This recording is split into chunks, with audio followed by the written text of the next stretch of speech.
All right, baby. It's America's Super Bowl. The game everybody wanted to see it all come down to. It's the Kansas City Chiefs and the Philadelphia Eagles again coming up in 1 week and 1 day as of me recording this video. I'm sure everybody's thrilled and will be hooked to their couches watching this game. This is my preview video. I'm happy to be here. It's been a while since I sat at the mic and just riffed. Let it all hang out. And let's get it started. Let's start off with that. Why has that been? I have not been consistent on the YouTube. So I guess I'll just address all four of you that are still here listening.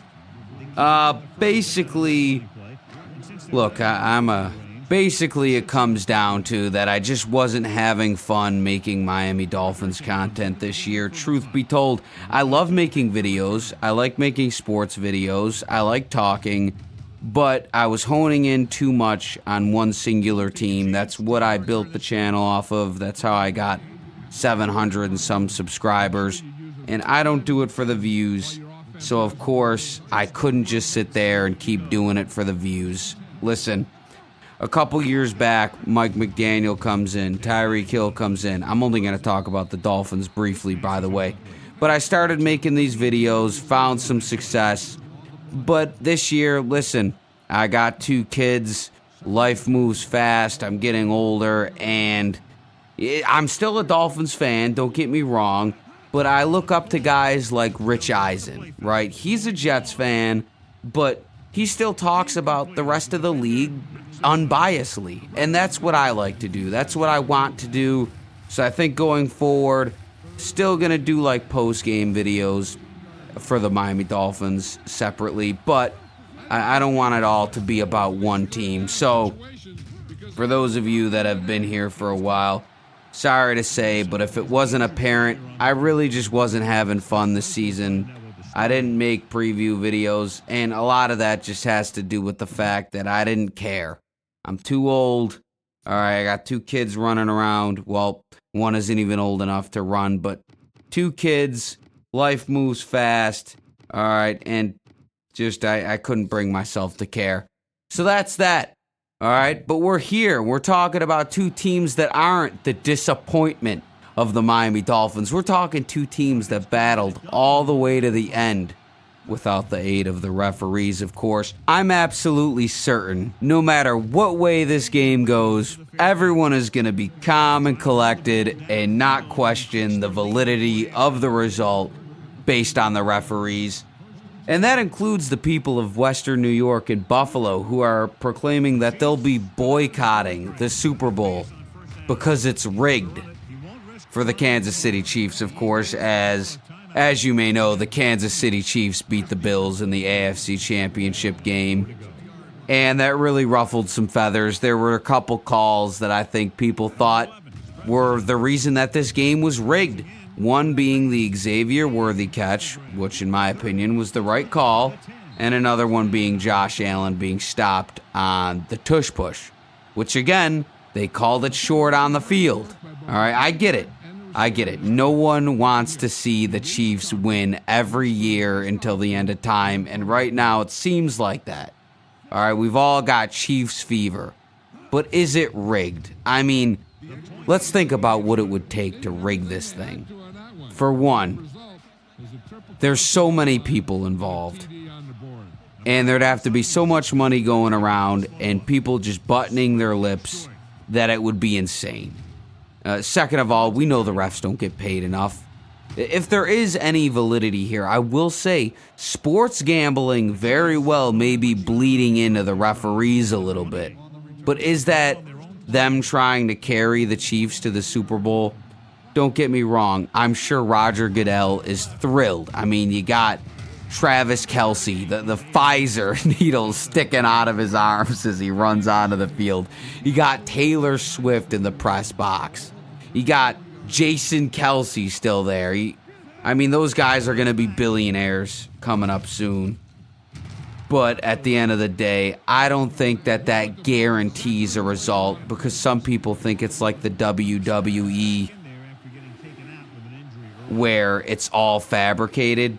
I would disagree with that. However, I do think, as Bill Burr said, there's a little massaging going around. I think the Chiefs do get a little more favorably called than other teams, but that's star power, right? They get superstar calls. Mahomes gets pushed a little late. That flag's coming out 15 yards. And of course, the last time the Super Bowl happened, it didn't help, right? The last time the Eagles and Chiefs met in the Super Bowl, that holding call at the end of the game. I have a friend who's a Chiefs fan. He swears up and down that's a good call. I disagree. That's a terrible call at the end of the game. In the Super Bowl, it's just not enough. I mean, if he yanked him down, fair enough. But, I mean, it wasn't enough, in my opinion, to warrant a flag. Now, once again, not saying it's rigged, but that's a tough call to make right there, which pretty much ended the Super Bowl, a tight game. You ended it on a flag. It's just a tough way for it to end, you know? Maybe that's just the fan in me that just wants to see the back and forth battle. Like, even Tom Brady said, I want to see the players on the field decide the result of the game. So that's what I look for in the Super Bowl. I'm looking for a close game. I want to see high drama. I want to see big hits, big plays, lots of offense, but good defense at the same time. Just give me a good game, and then I'm happy. But when the refs make the final call and that's what wins a team the game, I don't like that. I'm sorry, I just don't. It's just the fan in me. I want to see the players decide. I wanted to see Jalen Hurts get that final drive and see what would happen to end that game. Chiefs probably still would have won that game, but, you know, you never know because you got that holding call. Obviously, Juju Smith-Schuster still a part of the Kansas City Chiefs. Ethan Bradbury, I think his name was.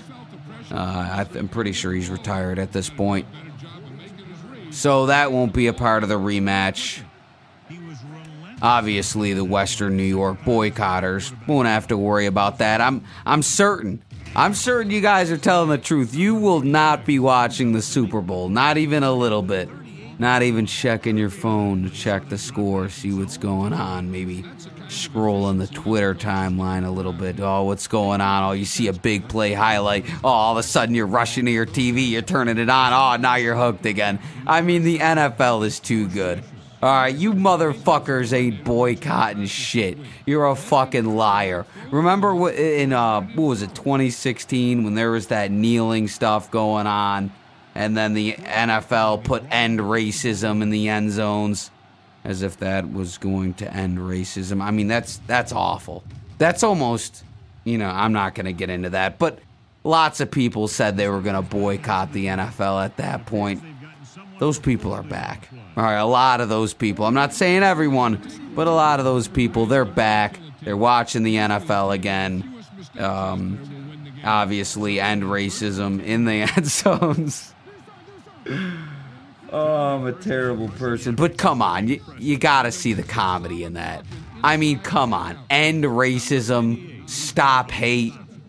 It's just so fucking stupid. I mean, those are statements I could get behind. I'm not saying I'm endorsing racism or hatred.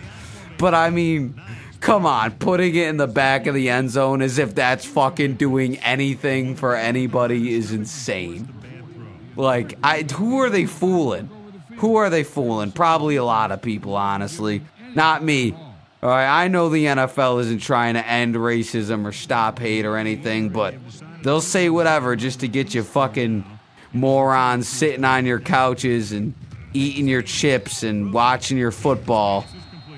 Just like I'm going to be doing. Even though I think it's stupid, I'll still be there watching that Super Bowl.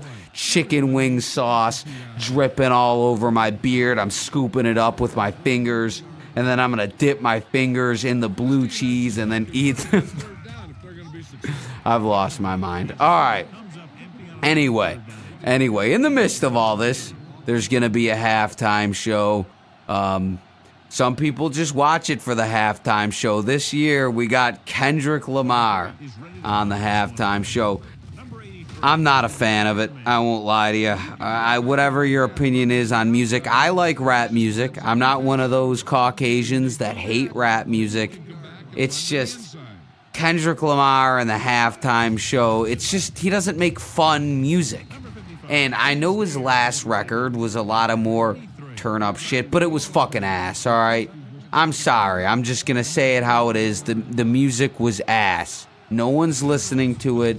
It was trash, dude. It doesn't make me wanna dance. It doesn't make me feel good. It doesn't make me want to turn up. It doesn't give me party vibes. It's just not great. And I know that in the West Coast, Kendrick is huge. I live on the East Coast. Maybe I don't get it. My East Coast brain just doesn't comprehend why Kendrick is the halftime show this year. I get it, he's a superstar, but I mean, his big break this year was proclaiming Drake was a... Listen, I don't care if I get demonetized, but I'm not going to say that, all right, because I don't want them to take me off altogether. But he was proclaiming Drake was a diddler. Is that all right to say? But the problem is, and I'm not saying Drake isn't or that he's innocent or I'm a Drake fan or anything, but what's the evidence? Like, the big moment in the Euphoria song he made was that he suddenly dropped this verse where he's talking to a daughter, supposedly, that Drake has. But there's no evidence. Where's this daughter? There was no evidence to support these claims. What has Drake done that makes him a diddler? I don't know.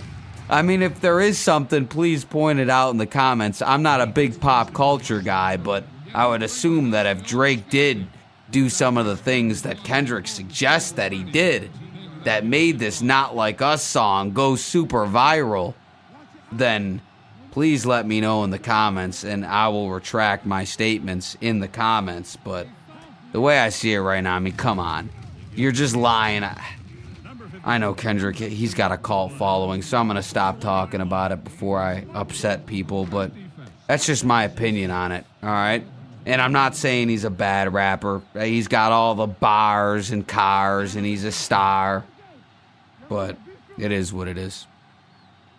And I'm still going to be watching it, all right? So he wins at the end of the day. I'm still watching it with my shit-eating grin. I'll still talk about it after the game, give it a little review. Maybe I'll be wrong. Maybe it's going to be great. There's been good halftime shows. There's been bad. I don't really watch for the halftime show, but I'll give it a chance. But other than that, dude, I'm there for the game. All right, that's what we're watching this thing for, right? We're watching this thing for a game, and I guess it's time to get into the nitty-gritty because you got the Philadelphia Eagles, the Kansas City Chiefs. Honestly, even though this is the game nobody wanted to see, it should be a good one. You got the Chiefs, who on paper, once again, it was like there's no way they're going back. They won all these games this year that seemed like flukes. That Broncos blocked kick.